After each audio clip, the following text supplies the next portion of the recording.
banda obanda kopublie video ozwaka bavite ozwaka babone te na YouTube yebake na ye biso eloko moko. Mais avant tout nakosenga osabone, bolike, opartager vidéo plus ou moins 100 personnes pour chaîne YouTube pour atteindre 1000 abonnés. YouTube na lingala ne mutu eza na minute na top.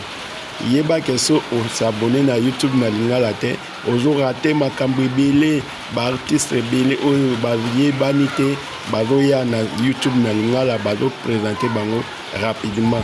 Yo pe so lingo oya awa ozwa ba vie ozwa ba abonné sala eloko na oyebisa yo siko. Soko publier video na YouTube wela te ko bema. Yebake YouTube na minute amatisi lisusu ba makambo. TikTok azo cartonné yango YouTube yepe alobi te na otikala sima te. YouTube amatisi makambo me makambo na yo surtout po yebango cliquer kaka na video oyo osabone o like o partager.